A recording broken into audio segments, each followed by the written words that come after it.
The following podcast is scheduled for one fall. From the heart of Broadway in historic downtown Cape Girardeau, this is Pro Wrestling Unscripted.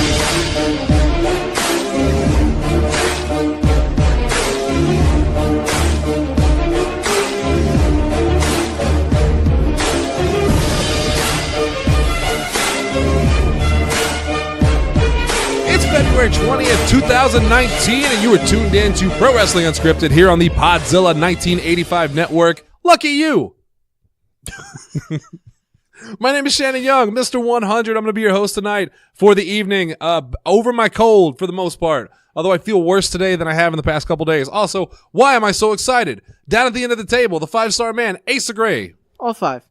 To my right, Allie, don't trust a fucking soul, A-Bear. Hi.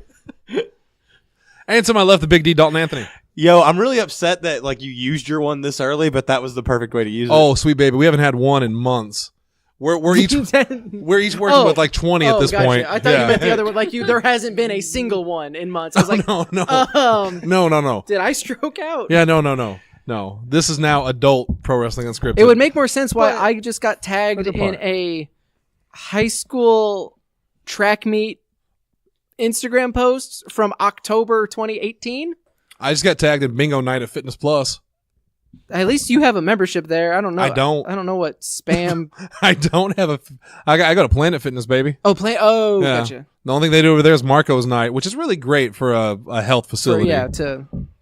Let's kick off this stuff real quick, and we were gonna plug something at the beginning. Yes. We just watched the Lego movie trailer. No, that's not what we were going to plug. That's not what we're plugging? No, we're not plugging that. A lot of things to plug there. No, we are going to plug our Patreon. Patreon.com/Podzilla1985. For $1, you can get the pre-show, which is always a blast. This one, this is worth blast. This one pre-show is worth the $1. Yeah. But you get not only just this one, but you get all of the pre-shows for the entire month. That's true. So that's a great deal. But at the $10 level, you can if you give us $10, we will plug something for you. And we have someone who took us up on that, so we're gonna kick things off by honoring Johnny Underwood's pledge. Johnny Underwood, good friend. I got plug in my head because Lego. You've done that to me. Yeah. But it's a Patreon pledge. So Johnny Underwood pledged $10 to plug Austin Lane's The Best of the Best. Surprised that Johnny Underwood is such a fan of Austin Lane. I guess not, because everyone should be a fan of Austin Lane. I talked to Johnny Underwood. He is a big fan of Austin Lane, as he should be. But so go follow Austin Lane on Twitter at AustinLane1. It's the numeral 1. So, and you should be doing that anyway. You really should. Because Austin Lane is the best of the best. He is the greatest wrestler in professional wrestling history. Also amateur wrestling, which he never did, as far as I know. I'm also just really excited for him to finally move up to Cape. Yes, because as you know, he is the best on the mic. Mm-hmm. He's best in the ring. He's best at Mario Brothers level 3-2, I think it was. And we want to get him up here so he can take part in the Podzilla Smash Federation. Yes. Which the first episode went up today, but it's not available for public consumption yet because I still haven't gotten over my fear that it's terrible. The editing. The show was great because you guys are great. And we want Austin Lane to take part in this because I truly believe he will be the best of the best in this as well. Oh, man. It would be so great to just crush him in Smash Bros. Like I do with all my other opponents. Oh, my God. But yeah, so thank you to Johnny Underwood for the $10. Austin, you owe Johnny that. You owe him a follow or a high five or something. You owe him a Coke. Go follow the best of the best, Austin Lane 1 on Twitter. With that said, let's jump into the news of the week. And first on the list, on the docket, if you will, is the first inductees to the Hall of Fame have been announced. Yes. We're on the road to WrestleMania. WrestleMania's coming up in April, and we got our first Hall of Fame induction, and it is Degeneration X. Both versions. They went out of their way to point that out. The Triple H Hunter China / Triple H Road Dogg. 97, 98 to 2000. Okay. The original assholes versus the newer assholes. I actually thought DX was already in it. I really did. I don't know why I did. Because the NWO is in. Right. And the Four Horsemen are in. Yes. And when I think of wrestling stables, you're looking like am I wrong? I didn't know NWO was in. Yeah, because Hall... Shit. No, NWO is not in. Yeah, NWO is not in. Not yet. Because all 3 of them are in the Hall of Fame. Hogan and Nash were in, and then they just put in Hall not too long ago. Yeah.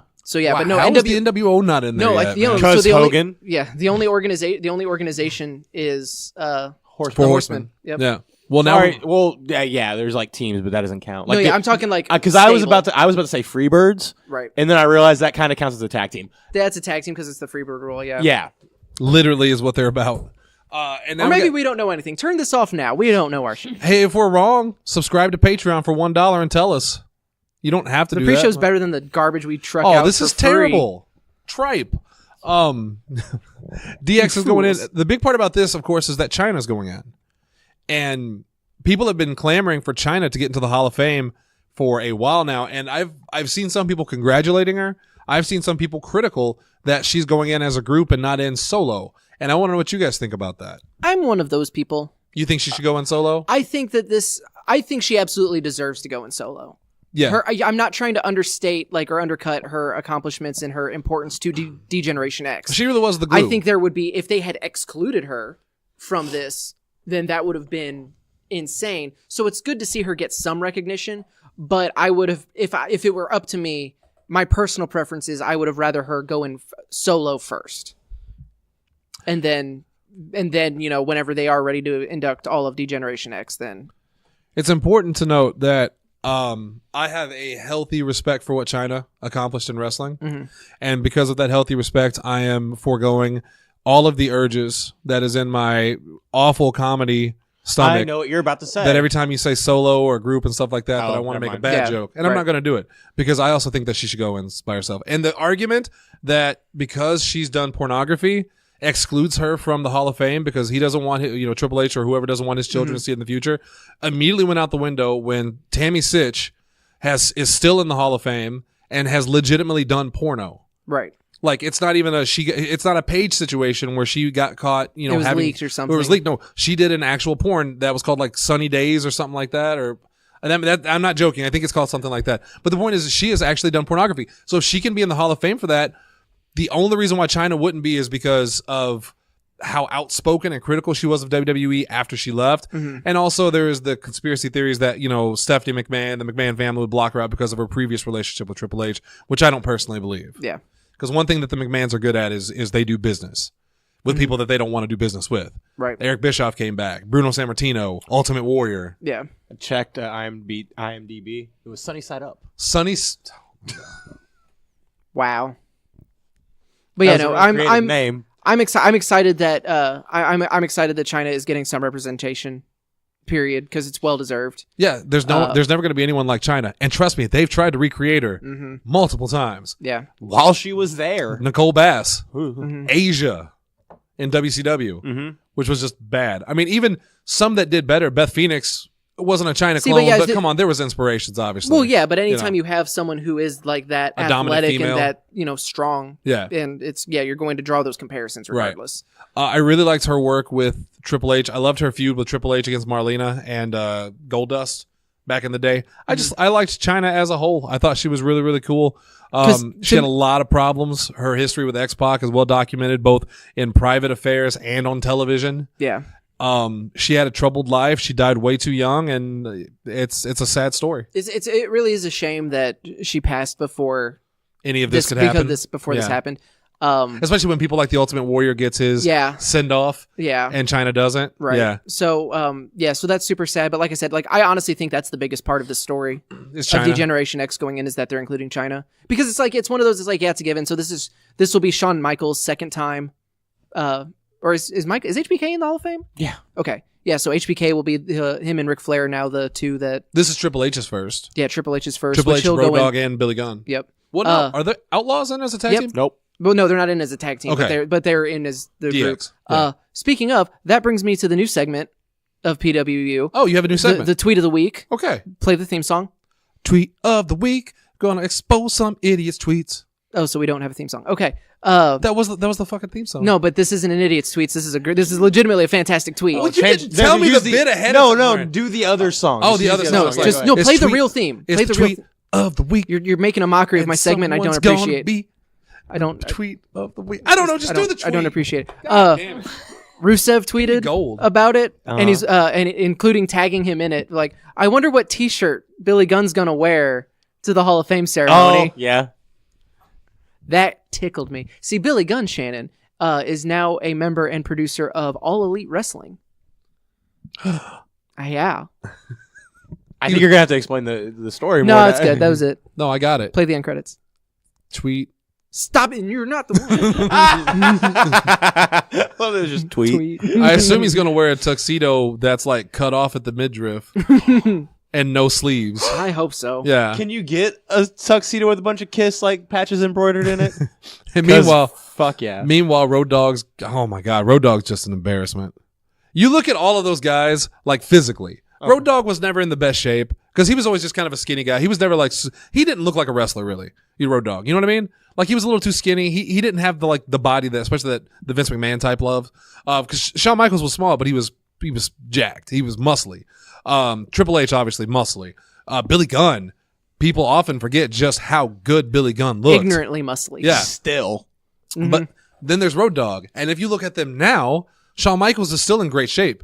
Triple H is in amazing shape. Billy Gunn's in amazing shape. Then there's your uncle who shows up to the party still bumping KRS-One and drinking, Jolt Cola and throwing down some sick rhymes with the kids. But honestly, who cares? Like, yeah, he's not an in-ring competitor anymore. Elias. He should. Well, oh yeah. Triggered. Okay. I got a tweet. Okay, we're gonna go. Tweet. That Put was- the tweet.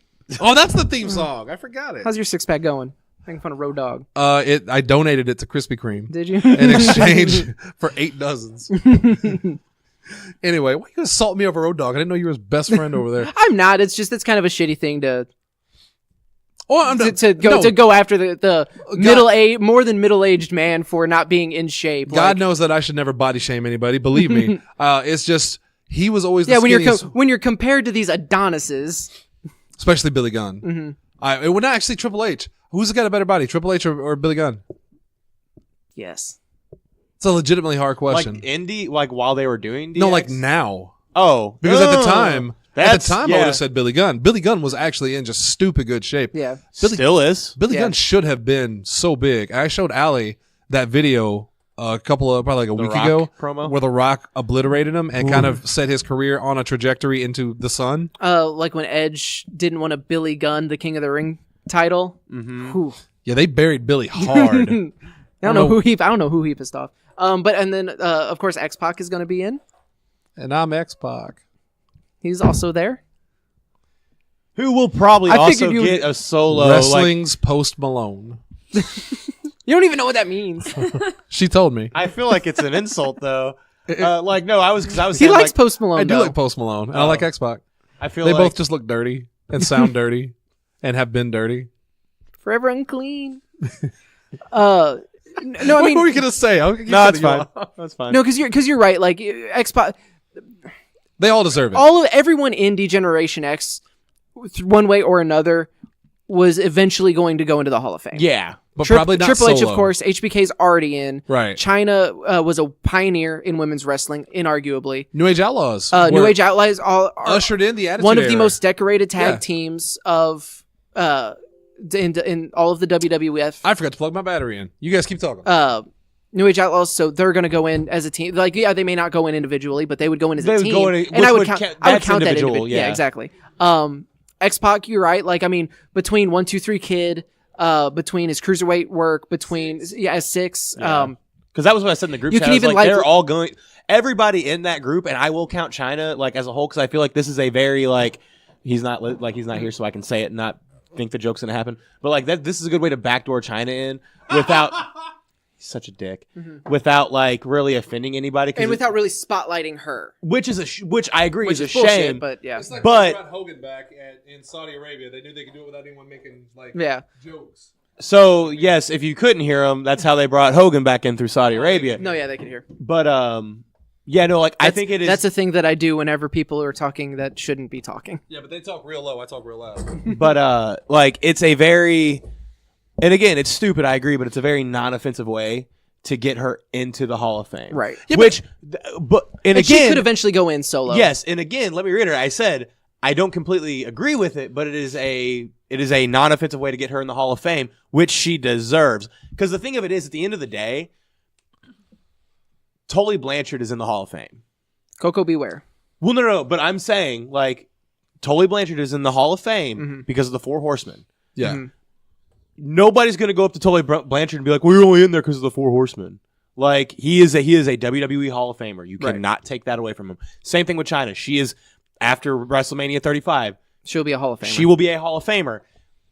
It is not the way that a lot of people want it, but you can't say that she's not a Hall of Famer anymore. You said, going back to you said a second ago, you said that it's a way to get around without anyone being offended. And I agree with you. But then I thought to myself, is anyone actually offended? Yeah. I mean, you're going to have those shitty people who refuse to look past her drug abuse and working porn.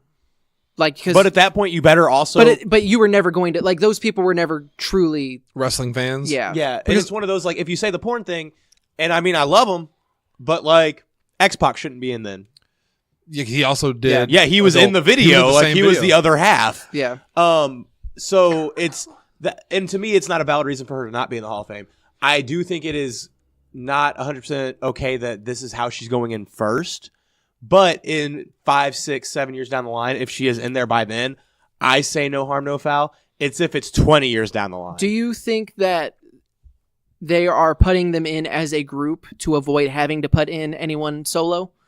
Like, do you think now that Degeneration X is in, New Age Outlaws, X-Pac, China, they're all in. Do you think they're only going to be in because Tully Blanchard is a WWE Hall of Famer? Mm-hmm. Is Tully Blanchard going to go in solo? No. Or did they just put in the Four Horsemen to include those people who would not make the cut, whatever criteria they use? Yeah, the only reason I say, like, with the Four Horsemen, and this is not a slant at Barry Windham, because I think that he did an amazing work with the Four Horsemen. I think he is the only one that you can make the argument that wouldn't have made it into the Hall of Fame. Because, like, even Arn Anderson, for one, he should be in as a solo inductee regardless. Yeah, that's ridiculous. But because that man, like Garrett Turner said on a podcast like this week, of just like they named a move after him, the AA Spinebuster. Right. Like that man should be in solo. And like the work with Brainbusters would put Tully in. Mm-hmm. Which again, I would count that as a solo inductee, even if it's a tag team. There's literally nobody in Degeneration X that if they put them in wouldn't be the headlining that year. I don't think New Age. Honestly, Triple H would be your headliner. Otherwise, I don't think any of the other ones would headline. Or China. Honestly, I don't think that they would make her a headliner. I could see her, and again, there's so many active names that they can still go for. And I don't mean this disrespectfully at all, but I don't think any of them would be headliners. But here's what I was getting at. I think it was a weird choice because you could easily have.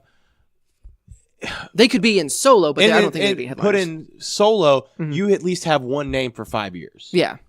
Triple H is your main headliner, cool. DX out or the Outlaws would be a really good like tag team. Yeah, that would be your tag team inductee, which would be a great one.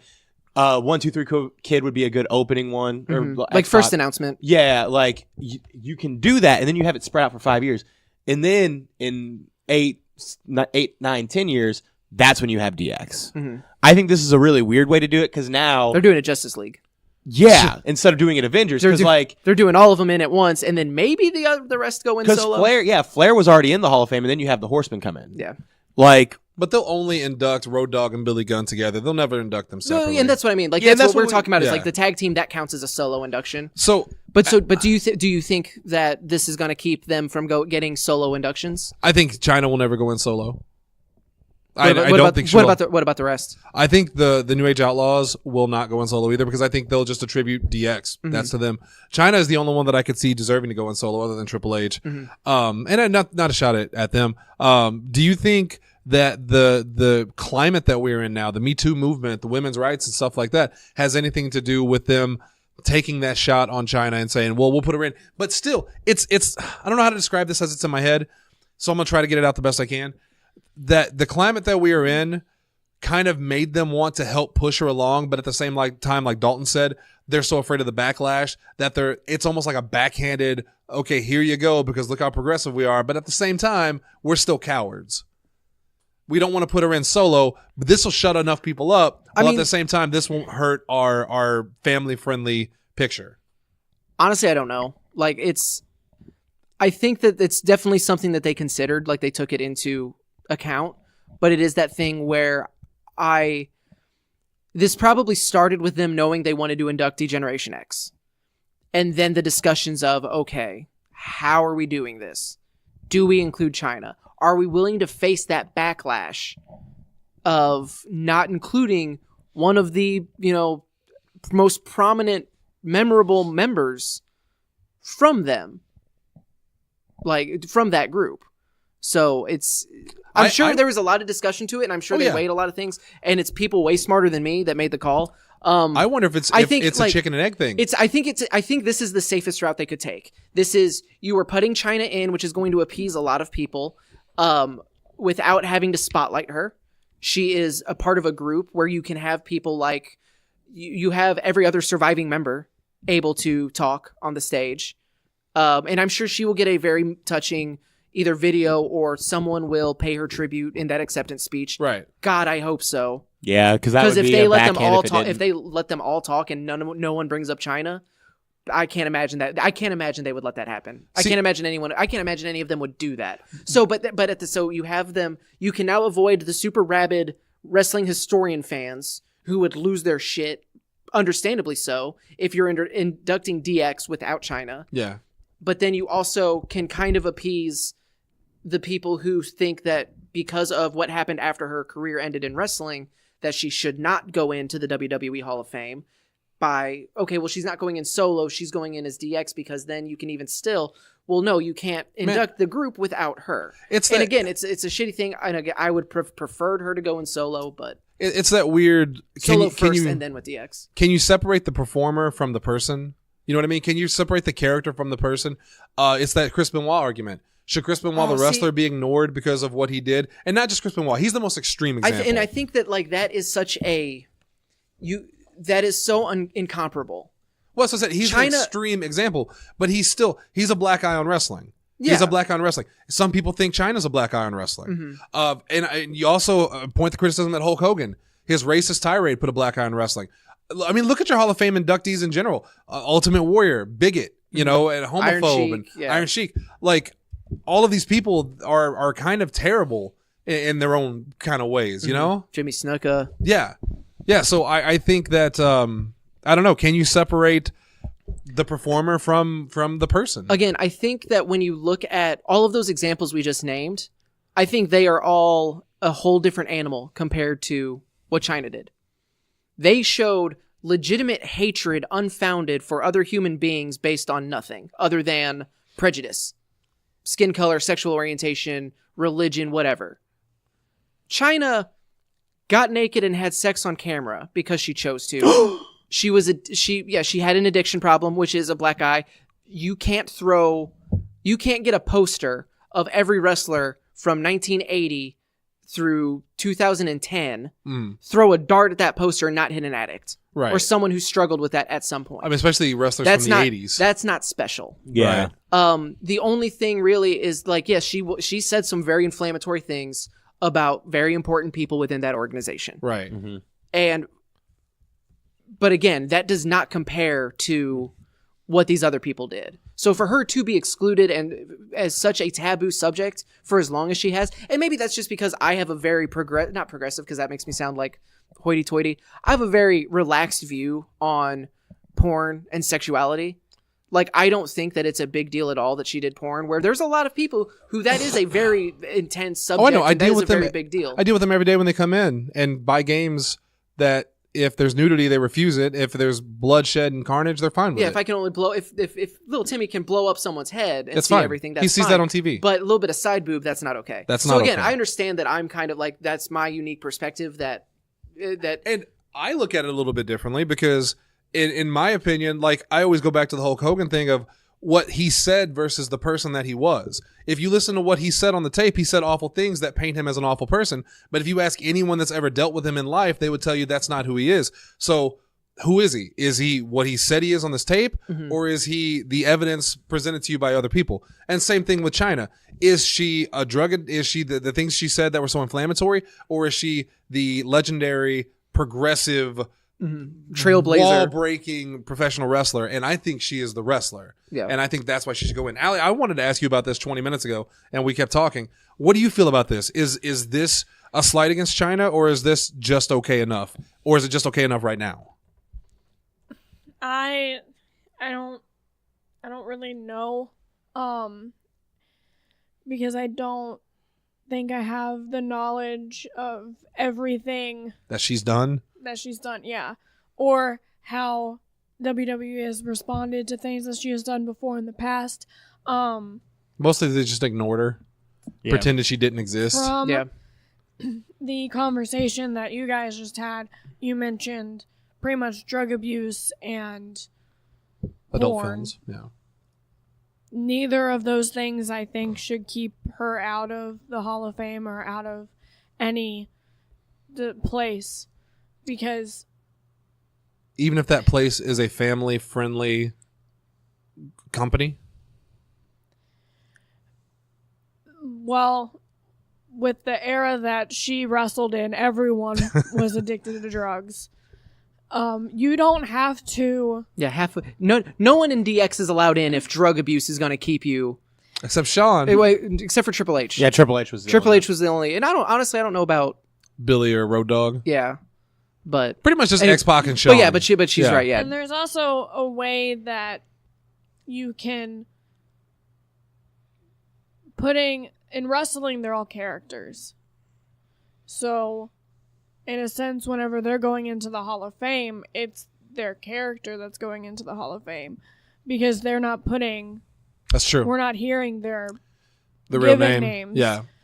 as they're talking about this, so they can present it entirely as The character. the character, the work that they did specifically with this company, put them in the Hall of Fame. Yeah, but we've talked about it on the show before about how difficult it is to separate wrestlers from their real life personas because it is so closely tied to the realism. Because I would say that, say you had an actor that played, and I can't think of any actors that turned out to be legitimate like monsters. Mel Gibson. Yeah, but I'm thinking more of like a superhero sense. Like, has there any been like Mel Gibson. like Marvel or DC or anything like that? There's been nobody that was fired for like being an absolute terror, like racist monster or whatever. But imagine, and I know this is not true. This is not true. But imagine if Chris Pratt turned out to be like a horrible racist, and then you had the Captain America character. That's Chris Pratt. No. That's a Chris Pratt. Chris Evans is what I meant. Chris Yeah. Evans. You had the Captain America character, kind of celebrated in the movies, but it's not Chris Evans, it's the Captain America character. To me, that's easier than saying China should be celebrated and Joni should not. You know what I mean? Like, because they're so close. No one thinks that Chris Evans is Captain America, but a lot of people think that Joni is China. Does that make sense? but it's like we've talked about before, so we can't spend a whole lot of time on it. No, we But, like, can't. It's wrestling is you can't compare wrestling to traditional Right. entertainment media because there is so much of that blurred Yeah. line between And that's what people love. performer and character, and that's one of the great things about pro wrestling. Right. But yeah, it's Because sports isn't like that. You see an athlete, he is the athlete. yeah. And Michael Jordan is Michael Jordan. if they do something terrible, they wait until the general public finds out before they kind of half punish them. Once TMZ NFL. posts it on their website, Every time. then people get in trouble. Yeah. Anyway, congratulations to Degeneration X. And I can't wait to see who else is inducted to the Hall of Fame this year. Is there anybody you want to see? Inducted this year? Jim Johnson. Yeah, Jim I will Johnson's bang that way- drum Yeah. until the end of time. I really can't think of anybody beyond because I can't think of anybody in particular. I think they've hit all the marks that I've ever wanted. Honestly, to at this, like you mentioned Arn Anderson. Shit, Arn Anderson. I know the one I want. Who? Matt Bloom.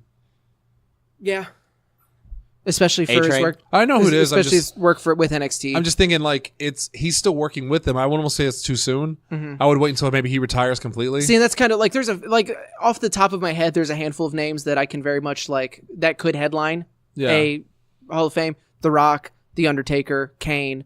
Is The Rock not in yet? Rock's not in yet Hell. because they're still they don't want to do the Ric Flair thing where have someone compete as still as a Hall of Fame person. Right. So, but then they're still hoping that they can get one or two more appearances out of The Rock.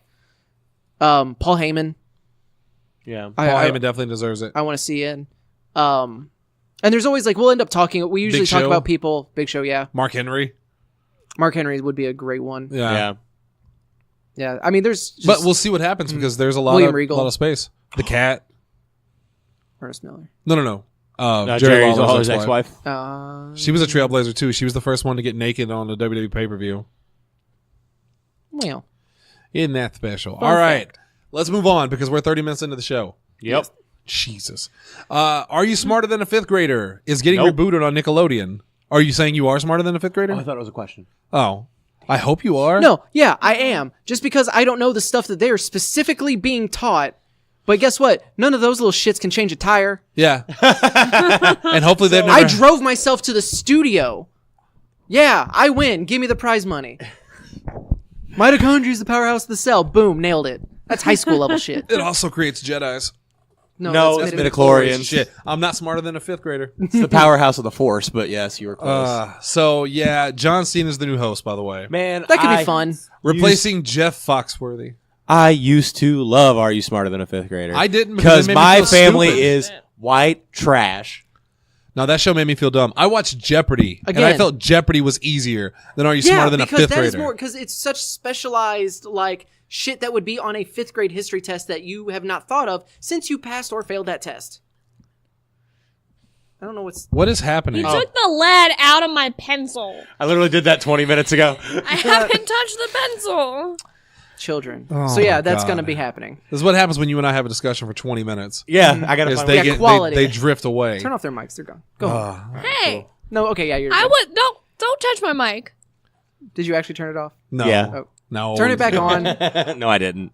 This Turn this show around. you might not have known. Welcome to the first episode of Dragon Pod Z, everyone. Dragon. So tonight we're going to be talking about Vegeta, pink shirt. No, he didn't come until Yay or later in the nay? season. This is the first episode. Oh, Starting I'm with the out pilot. then. I'm out then. This is back when Goku was like poking Bulma's private parts, right? Because Yeah, that was early. That was just Dragon Ball. That It was Dragon Pod Z. Yeah. son of a bitch. Z. I don't You know might why not have I put known the this emphasis on from Sunday No, I knew it because because I put it on the list. the Usos won the tag titles, but Jimmy Uso was erected for erected. I mean, that doesn't usually happen when you're drunk. He squared up on the cot, and the entire city of Detroit was so impressed they erected him a statue. But they called him RoboCop. It was really weird. Arrested for disorderly conduct and obstruction of justice. Well, I didn't know the obstruction of justice part. Because apparently... Usually when you resist arrest, So Naomi was driving. They drove down the wrong way. They got pulled over. Apparently the car reeked of booze. They had Naomi step out of the car. Jimmy Uso got pissed, got out of the car, took off his jacket, and squared up against the cop, which is just a bad idea. Yeah, because which is one, incredibly like He's so lucky he's incredibly alive. lucky that didn't go much Yeah. worse. yeah, because he is a the correct cop was there that And- day. he is a big dude. Yeah. And- When the story first broke and we were talking about it, we were making the joke of like, well, Jay got arrested for a DUI and then won A the year tag, ago, yeah. and won the tag titles immediately after. So looking good for Elimination Chamber. And son then of sure a bitch. enough, So will so there that be? happened. Probably nothing. Honestly, like he might have a court date. Clearly he's out. Clearly they paid bond or Yeah. whatever it was. He will probably have to appear at court and Well, did you see the response from WWE about it? he's responsible for his own actions. And Yeah, cool. Yeah. cool. That's a- the lesson. Yeah, I mean, sure, he's a representative of our company, but I mean, he's an adult. Whatever. Jim Ross got fired for just being on stage with a drunken wrestler. Yeah. Jimmy Uso squares up against a cop drunk and no repercussions. You give him a freaking tag title? They're so afraid of AEW. They don't want to lose another guy. That's they don't- partially true. so, and by the yeah. way, if you're one of the people, one of the millions and millions of people, choking on my own hate here, millions good of about people that? made the "he must have been in the Uso penitentiary" joke, you should be ashamed of yourself. No, that's hilarious. It was hilarious the first time I saw it. Yeah, that was the first one. Well, not and the that's first when it was funny. All right, moving on. We'll see what happens with him. Probably nothing. Ty Dillinger announced that he is requested to leave WWE. Yeah, he has requested his release officially. He issued a statement on Twitter yesterday. Twitter and Instagram. I'm pretty sure I saw something. I don't remember the name of the wrestling promotion, but I saw it today, and they said that we have a very important announcement come up about quote 10, and we were surprised as everybody else to hear about this. It's going to be huge, something like that. So I don't know if that means he is going to wrestle there, or if they're just trying to drum up. They're very much just trying to drum up attention for themselves because yeah. it is very important to recognize that he has requested his release. WWE as of recording has not publicly granted his Right. release. He didn't say that they have granted his release. He just made it known that he's requested. Plus, if he did get his release, there's probably going to be a 90-day no compete clause. Yeah. Or 60-day. I forget how Usually it it's is. 90. So it's not like he's going to show up somewhere. Well, I don't know. Does that stop them from working indies, or is that just They can't do televised events. Okay. Yeah. Traditionally, I mean, Right. there's a bunch of different versions, but it traditionally is like they could make appearances at independent shows that aren't being filmed. Yeah. But like they couldn't immediately go if they leave on Friday, they couldn't go to Impact on Saturday. So Or now Sunday, 'cause when that's They when pay-per-views learned are. their lesson. Yeah. when you from hear the Anthem Monday Night now, when you're talking about Impact, do you just think about Anthem? I want to play that game so bad. Is your 10 hours up? Oh yeah, baby. Oh baby, we burned through that day. Yep. I was here. I was here briefly. So we'll see what happens to Ty Dillinger. Do you think this is a huge loss for WWE, or is it just a big gain for Ty Dillinger? Or is it neither? I mean, it could potentially be a gain for Ty Dillinger. Because I mean, honestly, like WWE didn't know what to do with him, or he did not fit what they were looking for. he was a gimmick. Joey Ryan also He had was a really gimmick. good He was tweet. 10. Joey Ryan Was had it- a really good tweet where it was like, in the old days, they would tell WWE wrestlers, these little indie guys are coming for your job, so they would treat you like dirt. Nowadays, they're bailing on WWE to come for my indie money. Yep. It's like, that's pretty good. No, I think this is probably maybe not from a pay stance, but if he's not happy in WWE, not wrestling on TV, not being a important part of a show, then good for him to, recognize that and try to go elsewhere. Right. Also, his life, he could be living in a gutter. He apparently just got engaged to Peyton Royce. So Wait, he did what honestly, now? he's dead to me. Yeah. 'Cause- Well, that's the last time we talk about. So that is a perfect couple, though. Like I can't. Like if you were to give them on a grading scale of 1 to 10. That would be like a 15 Fair. because they're so attractive. No, a Right? perfect couple is Peyton Royce and Billy Kay. I want them to be engaged. I just want that's not their relationship. It needs their to relationship be. is perfect as it is. You don't need to put It's labels guy on love. it. It's guy love, but girls. It's what Carla and Elliot never had and never would. Welcome to the Scrubs podcast. Scrubbing up.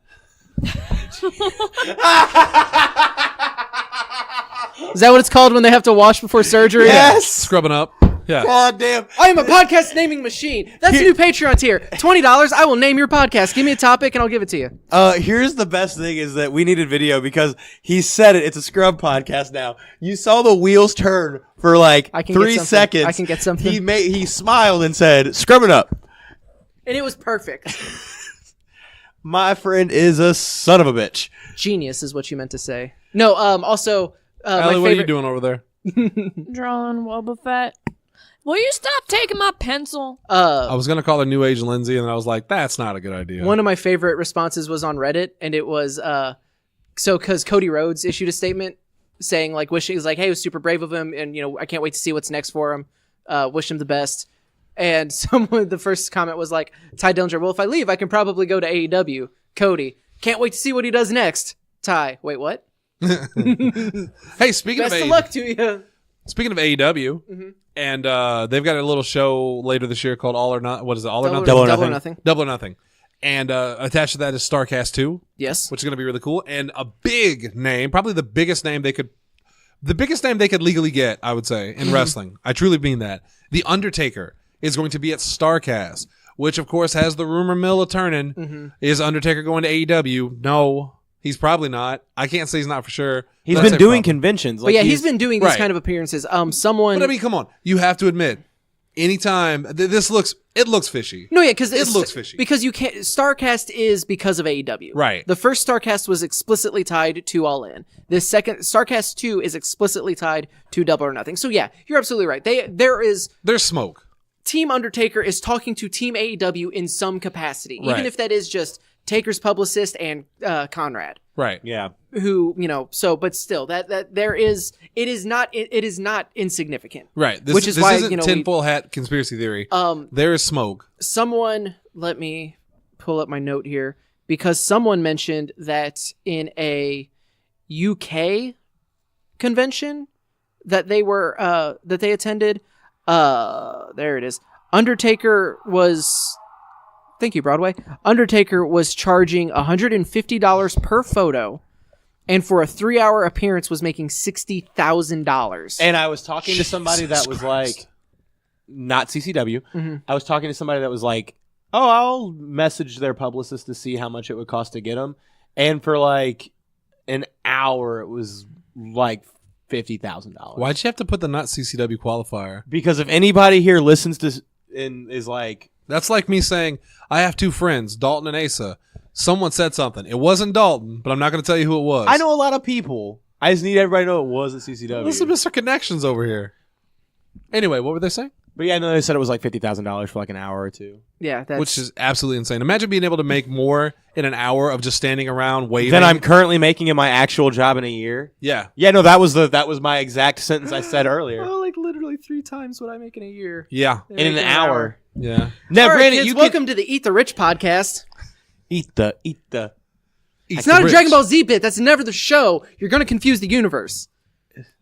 Quit trying to piggyback on my hilarity. My friend is being a real asshole. Well, you have 2 You're not good friends, at it. Shannon and Asa. And it's Not Asa. Shannon.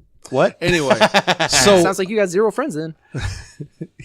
if he had a dime for every time he had a friend, he'd have No dime. the Phoenix. 0 dimes. He'd have a Consensual penis. No. What was it? It's Consensual chungus. consensual chungus. What is this show? The What is best. this week? The Yesterday best. was a fucking nightmare too. I haven't listened to it yet. Is it Oh, it was Thursday with aliens. great? Oh, fuck yeah.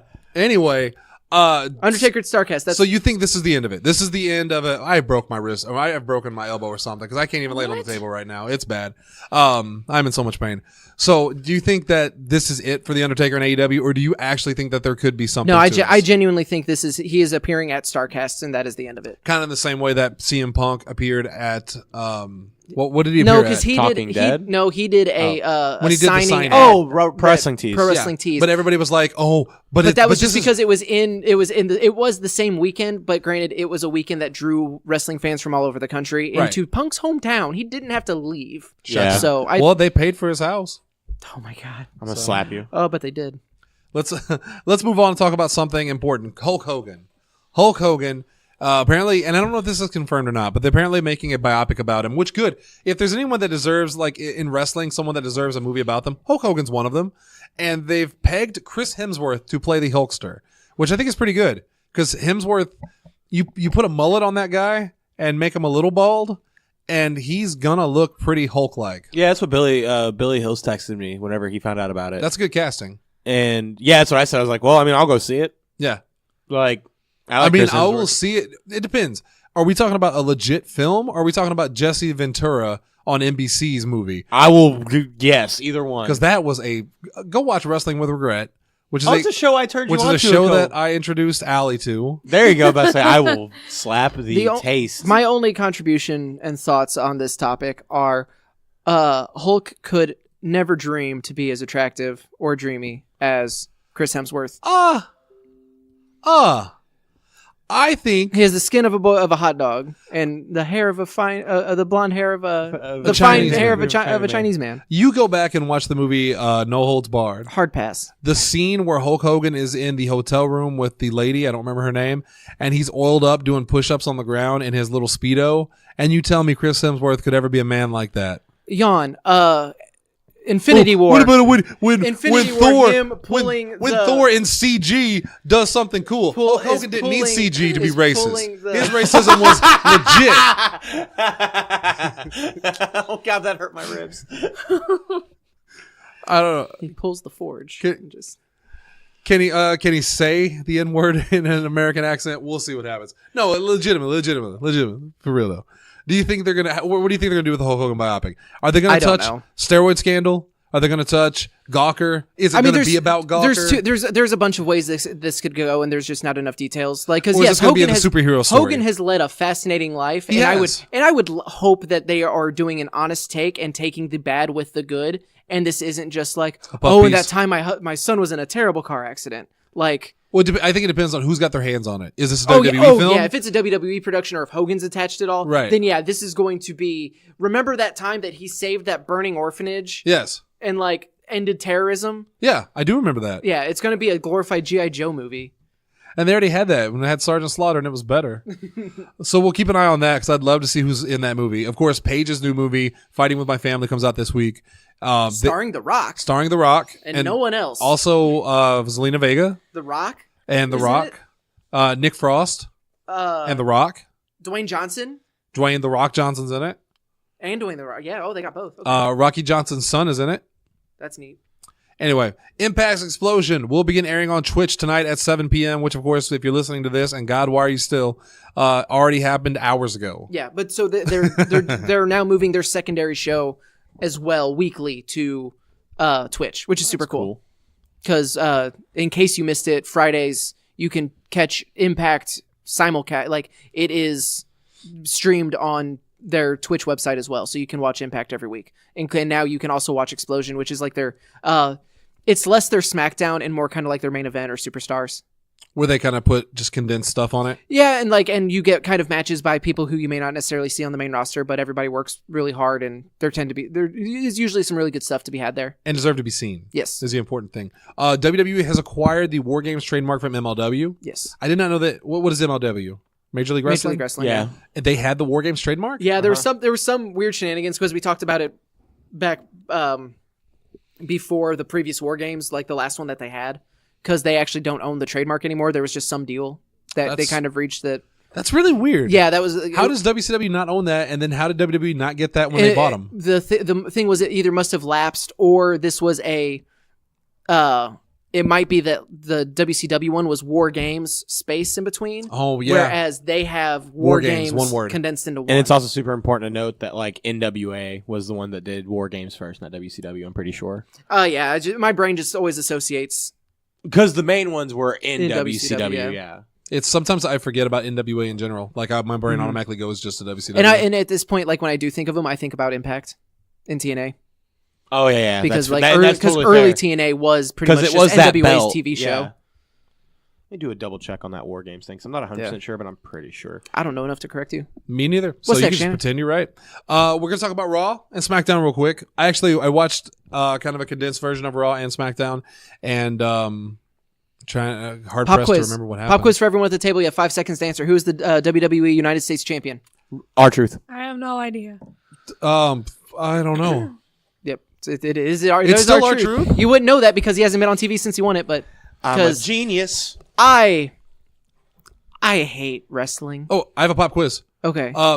Who was the wrestler that was embroiled in a drama over the weekend on Twitter that turned out to not be as dramatic, but everyone still talks shit about him online? Carmella. Corey Graves. No. Yeah. Oh, okay. Don't worry about Carmella at all. Well, I mean, I wasn't worried about either of them because apparently it was a nothing story that everybody kind of blew out of proportion. You know? Also, I believe. Well, it was mostly because of how that story was presented. Right. Which is not the net time to. We spent 20 minutes on DX. This isn't the thing. Unfortunately, we lost time. It's not for the this. thing that we normally even talk about on the show. Yeah. But so Raw, I honestly I really enjoyed Triple H's promo to open Didn't where see he it. just really kind of hyped up WrestleMania season and how awesome so many things that are happening in wrestling right now are. Name drop Kofi, which was very he cool. put over Kofi. He talked about he's like Becky. Yeah, there's some nonsense with Becky Lynch. Like she stormed Elimination Chamber. As a professional, I have to condemn it, but personally, I think it was pretty badass. Like stuff like that. Like I love Papa H. Like truly, like this Triple H is my favorite. I still hate how they're portraying the McMahons as in charge. Yeah. And how the tone seemingly constantly shifts a lot. But the thing that I hate is you have 5 people that you have brought up from NXT to freshen up the roster that you have done jack shit with. Pop quiz. Allie, do you know who the 5 people are? What? Do you know who the 5 people that they called up from NXT before this Not war? For this? Yeah, not this one. The we know you know That's it. great. We'll get to you in a Dalton. second, dipshit. I do not. Okay, can you name one? How long ago did this happen? Like 3 weeks months ago. ago. No, this was like 2 months ago. Oh, was it really? Yeah. That's how bad No, it's been. because it was before one of the. It was before the Rumble for sure. It was before the pay-per-view, before the Rumble, Yeah. because it was that thing. It was like, oh, they announced they're coming up, but they're not It's going gonna. to get to you in a second. It's gonna. They announced done. them that it's quit whispering. The they announced that these people are coming, like, oh, they're probably holding off until after the pay-per-view to bring them up. No. And then they brought him up, but they, like, so you have EC3 just standing around posing. He hasn't cut a single promo yet, and he's a freaking master at it. He beat Dean Ambrose once. And then lost to Dean Ambrose, and then wasn't on Monday, any show this week. You have Heavy Machinery, who I think has wrestled a handful of times.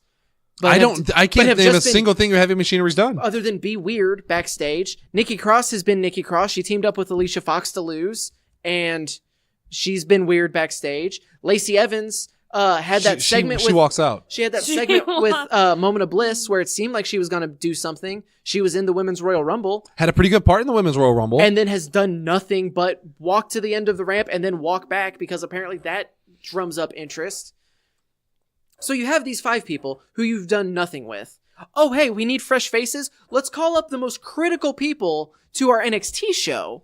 And now they're on the roster with no acknowledgement of who they are, what their characters are, or what their ongoing story is. Well, they at least acknowledged that they were champions. Like because they were holding their championships. They were, and they at least did a little bit with Johnny Gargano and Tommaso Ciampa, where they like you could tell Gargano wasn't trusting of Ciampa. Like he kind of gave him that look, even though they were tag teaming. There was a little hesitation, but that was them. Yeah, the crowd themselves would know nothing about that, and they didn't touch on that at all. Yeah. They just said, "Oh, look at Gargano and Ciampa go." Yeah. Oh, it's Team DIY. Yeah. Nothing has happened between them. So here's what I didn't know, and if this is a spoiler, tell me. The championships on NXT. Yes. Is this a spoiler? No. Not now. Because that the change that happened potentially would have happened tonight. So it would have been. So we have a new champion at this point. Potentially. Shit. Because of spoilers. Potentially. That's what I'm saying. So if there was a championship match that was advertised for NXT this week, the person who was champion, who the defending champion for tonight's NXT episode, still held the championship because Gargano and Ciampa were both champions going into tonight's episode. So here, let me get to the damn point. Are they going to be dual show people? Or do we not know? They have to be because Ciampa is the NXT champion and Gargano is and it's going to be absolute horseshit if they cut that story, that year-long plus build, just to rush them up to the main roster? Just to rush them up to the main roster without a satisfying payoff that the main roster audience doesn't give a shit about because they don't know who they are. Well, they did. All right, to be fair, though, they did a really good job on Raw and SmackDown of putting them over. Both Ciampa, Gargano, and Aleister Black and Ricochet. They did a really good job of making them feel way more important than they ever did for EC3 or any of those guys. Because they actually put them in a match. Yes, and put them over huge. Yeah, Aleister Black, except for Aleister Black. You don't think they put him over? He's moody. No, he's not. He's fucking calculating. He is a borderline sociopath. He has such perfect control of his emotions. He's meditating. Good matches, though. Good matches, yeah, but like not... and then you bring up DIY to beat the Revival, who are your new Raw Tag Team Champions. And then they beat the Bar, but like whatever. Like that's fine. The Bar are a good tag team, but they are literally not your brand new champion. Mm-hmm. So I get what you're saying. But do you think that there was any? Hear me out. That because Gargano was the North American champion. Is the North American champion, yes. And I'm just saying at the time of recording, because I never know what's changed hands at this point. Yeah. And that Tommaso Ciampa was or is the NXT champion. Yes. The fact that they were the champions of that brand, combined with the fact that they did tag together and that they were champions before. And they beat the Revival. And even though they didn't really go into a lot of that history, but the fact that they're on Raw beating the Revival, it doesn't make the Revival look worse, but it makes NXT look better. Or is it a trade-off, or does it just hurt the Revival? It's a trade-off, but I don't think the Revival can suffer the loss. The Revival should not be. They are still kind of in a rebuilding phase. Yeah, because they are still trying to be taken seriously, and so to have them lose to these people who are current champions as single competitors, very decorated and clearly talented tag team champion that they have had matches with before. I just don't think that the Revival it wasn't good for the Revival to take that loss. And I honestly don't think that where the Revival are now, other than the fact that they're now the tag team champions that they have a win over, I don't think it did that much for Gargano and Ciampa, potentially, especially to the casual audience who don't know who Gargano and Ciampa are. I don't think them beating the Revival is that big of a deal. And I hate to say that, but they kind of put him in that position. Yeah. And To be apparently, fair. there's all the stories and backstage speculation of Vince made the panic call, not the panic call, but like he feels like, we don't have stars, so we need fresh faces. Yeah. Who the fuck's fault is that? You spent 5 years banking on one person, making everyone else look second tier, and now that you've lost that person through tragic, unfortunate circumstance, You know what it reminds I me made of? everybody lose a lot. Dalton, what does that remind Nothing you matters. of? Does that remind you of WCW? When they put all their money on Goldberg and then WCW folded because they made one big star and then they just relied on the guys from before. Kind of seems like what they do with the WWE. Not the exact same thing, but when you rely on your Cenas and your big shows and whoever else that they've had before that they keep trotting out and doing special matches with and stuff like that. And then they put Roman Reigns as the guy. Roman Reigns is gone. They haven't made enough stars. Now they're panicking. WCW did the same thing before they folded. I don't say WWE is going to fold. Yeah, no, I get what you're saying. They're repeating past mistakes. Yeah, it's also one of those, like, it's really hard. And again, like Asa said, it was a tragic circumstance. But, like, it's really hard to build 10 top guys. Especially with, like, with the amount of TV they have, they should be able to build 20 top guys. Yeah. But it's really hard, especially when you're, like, worried about brand confusion and stuff like that, to build. You should be able to build 2 top guys. And they were doing that with Roman, and they had Styles. But now... And they still have Styles, and they still have Rollins. Like, they're guys, and I get what you were saying. Yeah. Because Roman was God tier. Like, that was... He was the S tier, yeah. Yeah, he was there. He goes down. Now you kind of have the situation where Rollins, whenever he was champion, like... When he was champion right after the Shield, it wasn't a good enough reign to be memorable. I'm sorry, it just wasn't. All of his wins came... But he was the heel. Because he was the chicken shit. He was the chicken shit Also, heel. just real quick, I want to correct myself from last week. Okay. I gave them shit for not having Rollins on the show at Elimination Chamber. He's still dealing with a back injury. Oh, so okay. that's what. So that apparently there was a lot of re-scrambling that had to be done. This is all according to Meltzer, because he was going to be the main focus of Raw, but he's still not cleared to compete. Should be cleared by WrestleMania, and hopefully like way sooner than that. Yeah. But so Which is why we got him on Raw in a confusing segment. Yeah. So you groomed him. You have him kind of groomed to step into Roman's shoes. But okay, now he's questionable. Nah, be prepared. But it's one of those, like, I get what you're saying, but you can't be prepared for an injury. Like, it's one of those, like, and when you put prepared enough to not have, you're putting all your eggs in one basket. Well, they do that every year, though. Yes, and they can't do that. Well, how many people are going to run the Royal Rumble then? No, that's not what I'm saying at all. Like, I'm not basing this on Rollins. Okay, I'm basing this on Reigns. Because they've put everything. Fair. They have put everything. They've put all of those eggs in the Roman Reigns basket. Okay, I misunderstood you because I was like, hey, so one person wins the Rumble. If that person gets hurt, yes, they're effed, and there's literally nothing you can do. No, because it's one of those things like, yes, with the amount of TV time they have a 3-hour show on Monday, 2-hour show on Tuesday. You should be able to build like 3, 4, 5 top people at any one time. In Raw, you're kind of seeing the rebirth of that with your McIntyre. And like with Balor to a lesser extent, with Strowman, even though I feel like that's starting to get to the point to where it's stagnating a lot for me personally, which sucks. And then you have Corbin. SmackDown, you have a good core group of people. You have Bryan, you have Styles, you have Joe. Everyone in that Elimination Chamber. Yeah, you have like 6 guys right there, all believable top contenders. Yeah. Plus Miz, plus... Yeah. The Bar. The Bar separately, yeah. if you take them away. Yeah, it's one of those like... They're definitely in a rebuilding stage where they're like, all right, we do need to get some people in there. And this, I believe, was a good shot in the arm this week because I was able to watch Raw. I haven't got to watch SmackDown yet.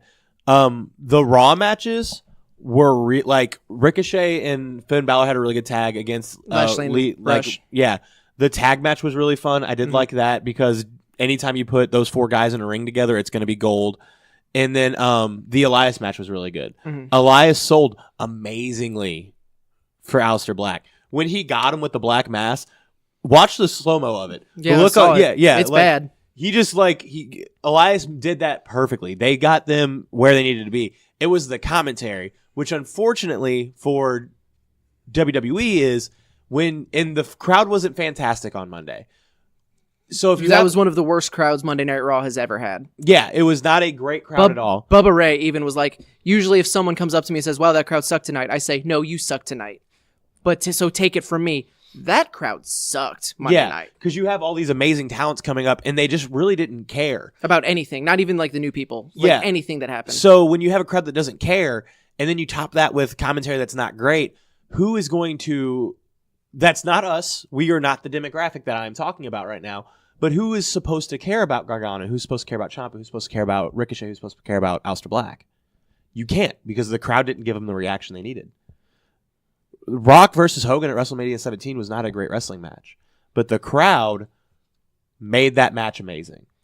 Well, They had what we got on Monday was literally the antithesis of that. old WrestleManias are filled with those matches that were not good, but the crowd. But the made them crowds, good. yeah, the crowd makes those matches so much better. Like you can watch Japanese wrestling and not It's worry about expected. the crowd because that's the crowd. Yeah. But in American wrestling, where everything is a big, It's a show. yeah, like Everybody's it's a going big Yeah. shenanigans all over the place, crowds popping left and right, which is good. That's what you want. Yeah, let's say you take a match like Ricochet versus Will Ospreay, which was the It first was in time. a Japanese crowd. That was Yeah. a Japanese crowd. But let's say you translate that to America, and the Americans don't. They would have lost their mind. I would say if they don't. Does Oh, then that is makes, horrible. that makes the Well, match worse. Yeah, but it's Yeah. but you know that Japanese crowd is like that. Yeah, They right. have different, whereas you know the American crowd would typically be reacting differently, and so for it to, it's unsettling whenever they're. Well, that that's what I'm quiet. saying. Like, yeah, if you take a hot segment and you put it in front of a crowd that doesn't react to it, it makes the segment bad. Yeah, It could be the best segment in the world, but if there's, it's like if you're on stage, if you're a comedian and you're on stage and you're telling great jokes but no one's laughing, Well, I mean, even- are you a good comedian? even like CCW, like there have been like really great matches that we've seen to the crowd not really reacting. It's something we used to criticize quite a bit. Yeah. We would beg people, please react. It's like, just look what they're doing. It's so good. Other stuff on Raw. Can I mention something I hated? Yeah. I hated the Zack Ryder Kurt Hawkins segment because I feel like any goodwill that they've done, Kurt Hawkins and Zack Ryder, by teaming them up and kind of, creating this thing, they're, instead of doing a feel good angle, they're doing what they're going for is that Zack Ryder is sticking by his friend until they break his streak. But to me, it just comes across like, look at these two losers, and I feel like they're just going to lose and go away. They're never going to get a happy ending, or they'll get one good moment and then they'll get pissed away. And that And really then makes me immediately sad. just blow it away Yeah, the it next makes me match. sad. Yeah. You're not wrong. The only other thing that I really wanted to mention was how I equally loved and hated Seth Rollins doing the backstage interview, That's what I was talking about. and then earlier. Dean Ambrose coming up and being Where like, were you? "Where were you out there? Have you completely lost your mind?" If you would have said rabbit ass, you would have been. Oh, if it was Rabbit Ass, it'd been perfect. Oh, somebody got sued. I don't know how I feel about it. I thought it was cute. Because it's still that thing where it's like, I don't know if he's staying, because if he's staying and they go something here, like, are they trying to turn him face again because they realize that we kind of botched this? I don't... Yeah, but see, to me, this is the best way to use Dean Ambrose because he really does seem Super crazy. unpredictable. Yeah, And just... it's like, okay, 1 minute he's like bashing Seth's face in, and the next he tells him, go beat the beast, and then he's like, hey, where were you when I needed you? And it's a legitimate Seth Rollins of, what are you talking about? Yeah. As opposed to him coming out saying this town's stinky and wearing a gas mask. Right. Like, this was a cool way to do it. And it kind of reminds me of when, I forget the match. Dalton, help me out with this. But it was all three members of the Shield were reunited in the match. It was still when Seth was bad, and they all teamed up to do the Cerberus bomb. Yeah, and then he went for the... He tried to It was start- no, it wasn't a tag match. It was a fatal four-way at a pay-per-view because it was Rollins, Ambrose, Reigns, and Orton. Yeah, that's and what it they was. Cerberus bombed Orton, and like Rollins put the went fist for out. it, and then they just beat the shit out of him. It was kind of amazing. it's kind of a reverse that, where now Rollins is the sane one, and Dean's like, hey, are we not a team? And Rollins is like, no, we're not a team. What's wrong with you? Yeah. But Ambrose is too nuts to realize it. He's just like, well, 50-50 booking also counts for my brain. Allie, what do you think about brains? Brains? Moving on. Brains. Yeah, those were literally the only things that I took away Well, from we Raw. also had one thing I really hated, just really quick, is I hated that Ronda Rousey beat up all 3 members of the Riot Squad. Mm-hmm. I hate when they do that shit. At least Ruby Riot got a competitive match out of her this time. Yeah, because I had to put that in the group chat. Why would you do that on free TV instead of the pay-per-view? But then all of that goodwill is immediately pissed away whenever she just wipes out the other 2 single-handedly. And I hate when they do this shit. I don't like it when they did it with Braun. I don't like when they do it with anybody. A group should not be able to get just manhandled by one person without, like, it wasn't even a challenge. Yeah. Like, she just obliterated them. Got to make Ronda look strong. Because did you know there are people out there that think Ronda Rousey is the weak link in WWE? Who thinks that? This former UFC champion needs to be put over as a tough guy. You just said earlier, we don't make stars. That's because you put people like Liv Morgan and Sarah Logan out to the wolves, have them get destroyed and look like shit to put over someone that's already over. That doesn't make any sense to me. Yeah. And then SmackDown. Baffling. We got more of the call-ups, which we don't know if they're permanent or not. The commentary made it sound like that these were permanent call-ups. We just don't know where they're going. But we got all 4 of them appeared again. Aleister Black versus Almas was good. Great match. It's the thing where it's just like every match that we got out of all of them, both shows, I just wish was longer. I don't know the Ricochet match. Who did Ricochet fight? I actually don't know that. SmackDown, I don't know. Shit, I know he was there. Because they wouldn't have just left but now I'm totally drawing a blank now that you're questioning me on it. Because Aleister Black wrestled Andrade, DIY wrestled The Bar, and I'm pretty sure Ricochet was there too. He but wrestled someone, but I don't remember who it was. SmackDown. But anyway, so I'm trying to think of Eric Young. Sorry. He beat Eric Young. That's what it was. Yeah. Welcome back to SmackDown, yeah, it's Eric like Young. first time we've seen you since ever. Again, we don't have stars. Oh, let's trot out Eric Young to.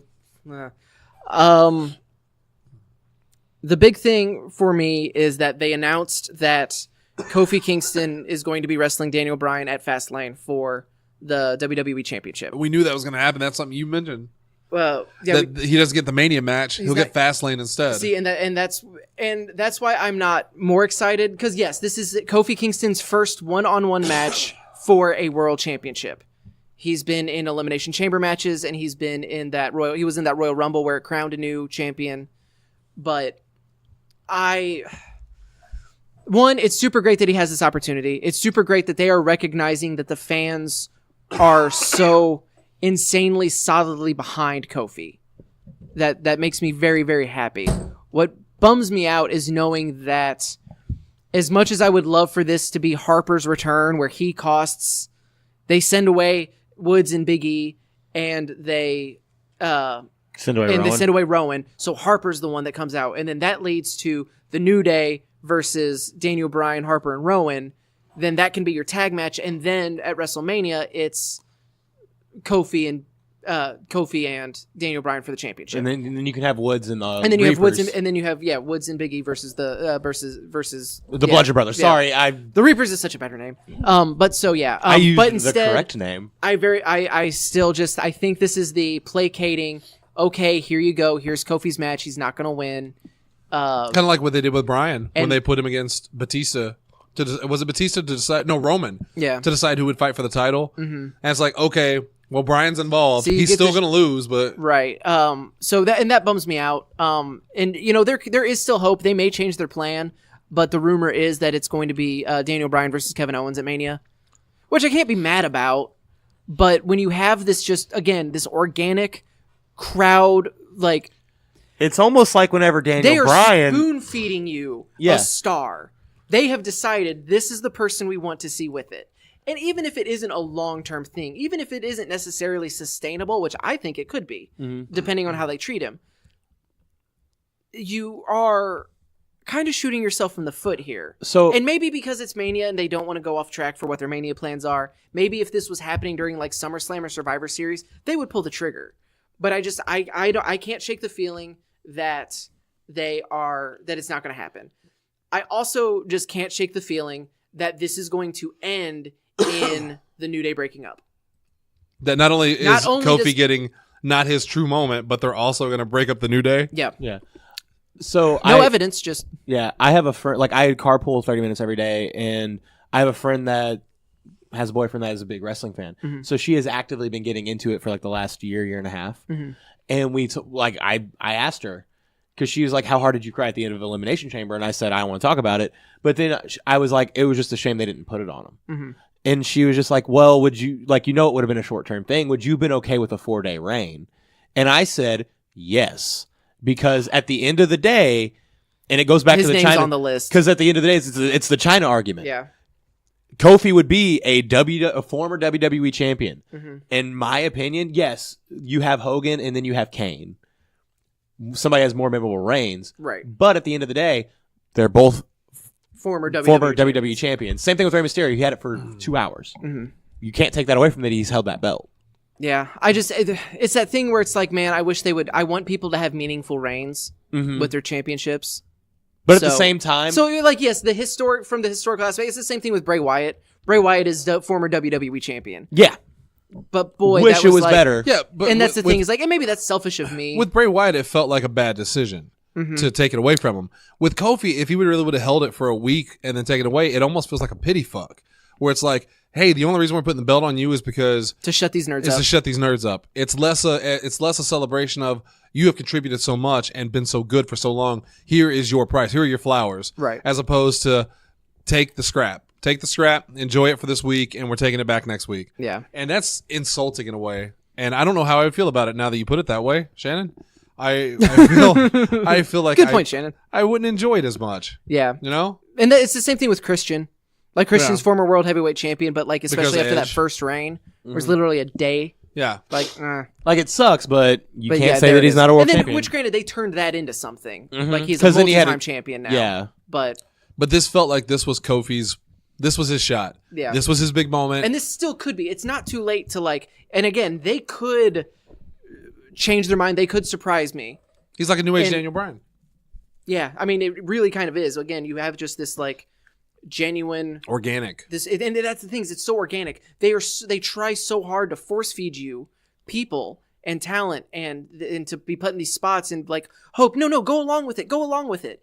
And now when the crowd actively is like, no, this is our guy. This is what we like now.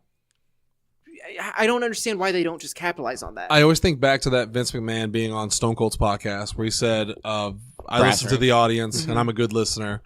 You're not. You're clearly not. No, he's a great listener. He just doesn't care. You throw us stuff you think we want and then ignore the stuff that they're obviously begging for. Zack Ryder, Dolph Ziggler, Kofi Kingston, welcome to the club of people that are so over organically that they just kind of go, And like, what do I do with him? and don't get me wrong, like I believe Zack Ryder got a very rough shake. I don't think he's necessarily like I didn't see that translating to a main event. No, but Push. but But two a things. sustained like United States champion, Yeah. a sustained like upper mid card, for him to have that like incredible underdog match against someone like Yeah. a John Cena. Plus- Like, yeah, that could be that's a great story and a great moment, even if it doesn't necessarily get there. Kofi has the talent and the charisma and the history and the connection to the fans that he could be a legitimate great WWE champion. Yeah. Yeah, but you never know. You never know. Like Zack Ryder could have been one of the most popular champions of all time. Yeah. Kofi Kingston could be one of the most popular champions of all time. It's like they're scared to take the risk. I will say- and instead they're going to put Kevin Owens in it, which is fine. Kevin's is great, but Kevin's been gone. WrestleMania used to be growing up, it was the answer to a build. It was the culmination It was of the everything. culmination. It wasn't the launching point. Right. Now, especially this time, every year we go, what are they going to do? We're a month away from Mania. What are they going to do with this person? Yeah. And now the world title again. You're going to put Kevin Owens in a program a month before Mania? Doesn't make any sense. Which, and it's because he's doing these, Joe Schmo, I'm a regular guy. Hey, I'm adjusting like a you. Whereas, and so he will play against Daniel Bryan. So he's coming in as a face against heel, ultra, vegan. yeah, the super Hipster. vegan. Also, and I will say too, I was a little bit bummed that New Day did the pancake tree Me too. thing.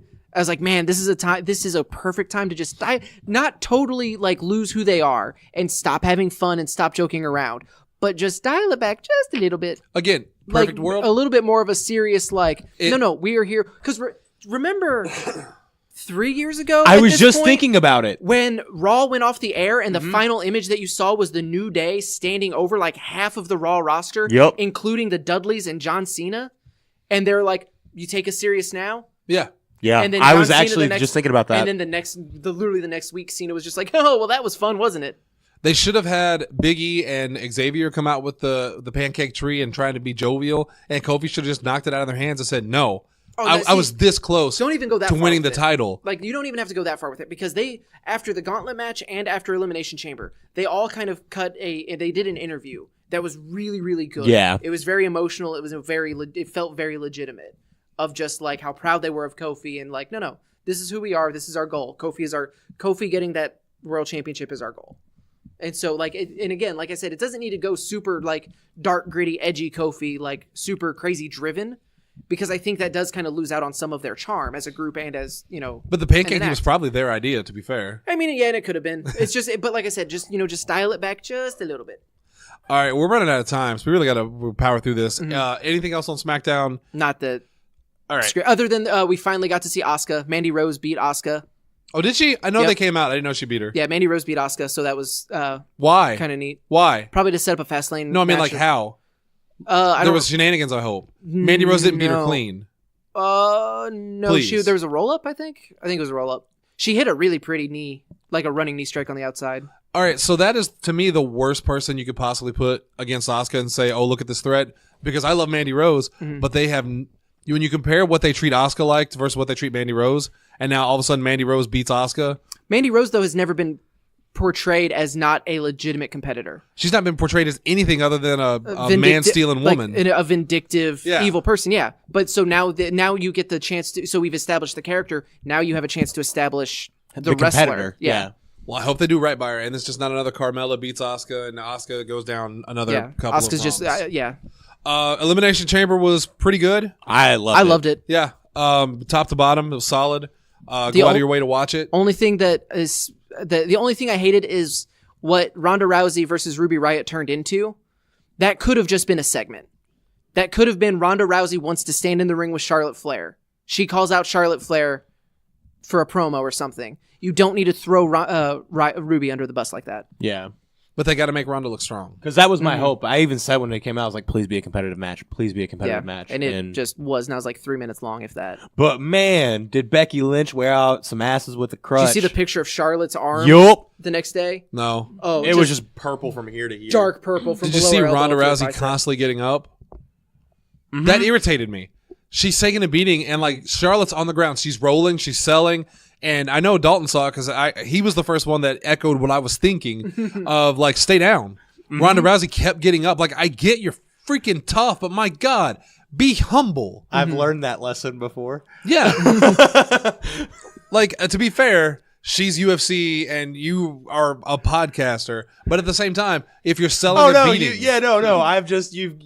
I've gotten up a little too early before, and I didn't catch a crutch for it. No, not multiple ones. That's the thing. Is like she was At a certain point, she tried was keeping her down. pounding Ronda's ass with that crutch, and Ronda would not stay down. And it almost got to a comical point where she rolls out of the ring, and Ronda's just looking angry. And it's like, you just got the shit kicked out of you with a crutch. You should not be looking anything other than hurt.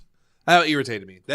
But whatever. I am not a wrestler. But yeah, everything about it, I thought Elimination Chamber was a great show. Yeah. Top to bottom. Why, if nothing else, watch it for Kofi because it really was the Kofi show. Oh, and SmackDown. So much. Miz and Shane kind of had a really neat segment where he kind of he admitted to, no, I was using you, but you did so. I've never heard my dad say he's proud of me before you brought him out. Only thing I hated about that was when Usos came out and they were like, we want another shot. And they were like, pick a better partner.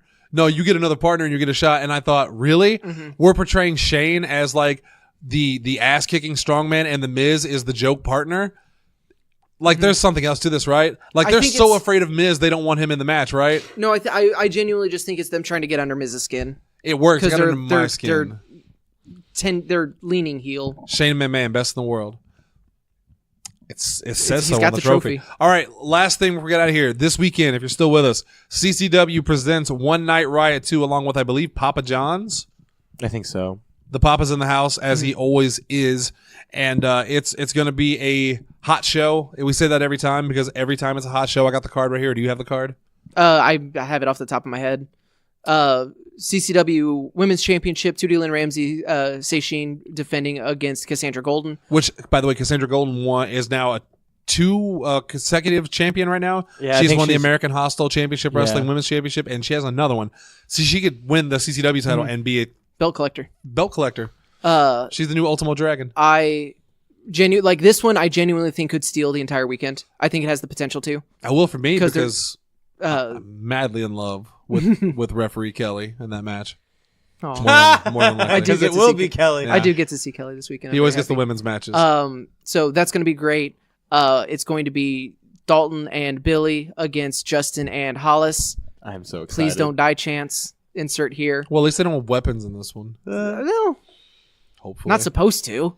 Hopefully. Won't stop them. We get the Wise Church versus the LA Hustlers for the CCW Tag Team Championship. I am sure there's going to be some sort of shenanigans going on there, but I'm very excited to see it. No shenanigans.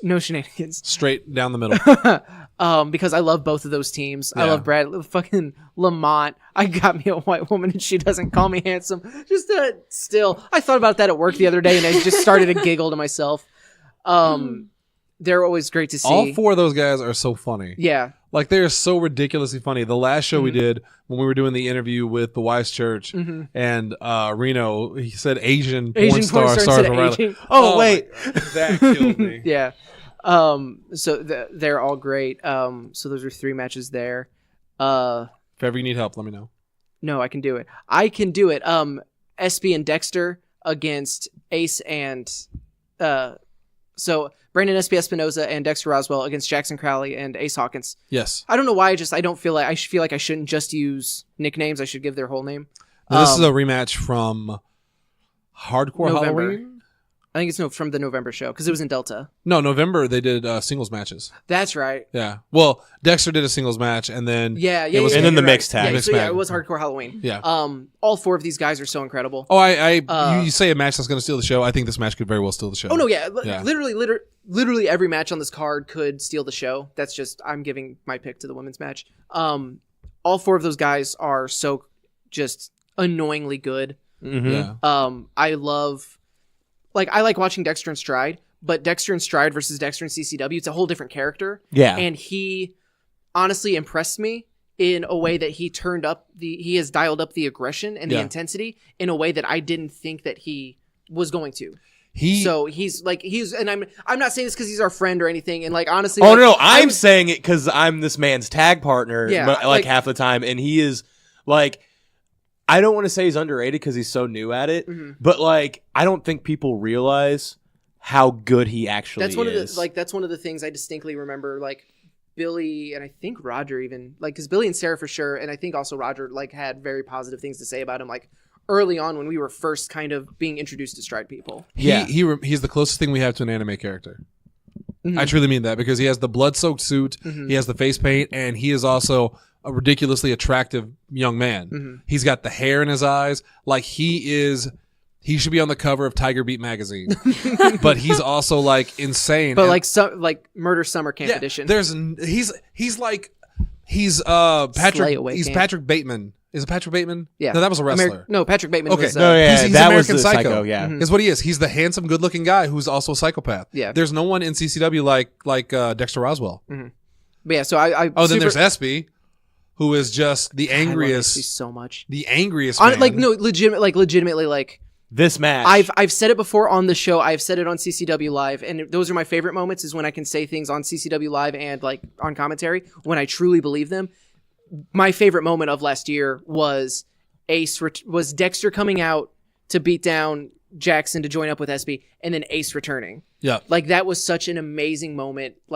Legit goosebumps. Crowd went nuts. Crowd ate it up. Loudest thing I've ever heard. I think that was probably why I loved it so much is because the crowd was so on board immediately. Yeah, the For second Dexter, the second for Garrett Ace, came out, yeah. It was great. So my favorite part about that was sitting there because I was still doing ring announcing at the time, and I heard someone as Dexter came out, someone goes, "That's Dexter Roswell," and I was like, "Yes, thank you." Also, I will say too, your tag match. I'm also really looking forward to seeing how you and Billy interact because I've seen you guys interact in Stride where you're opponents. So to see what kind of story you're going for this tag match, I'm really interested to see that. I also selfishly, like, I want to be in charge of telling Hollis and Justin how to work together, because I just think that would be, because I have an idea of how I want to see it, and I just think that would be like a super backstage funny. interview? No, not even a backstage interview, just like in the match. Oh. Like that, it's pretty much just, if it was me, it would be them cutting the ring in half, working you over because you just can't get to Billy, and them just trying to one up each other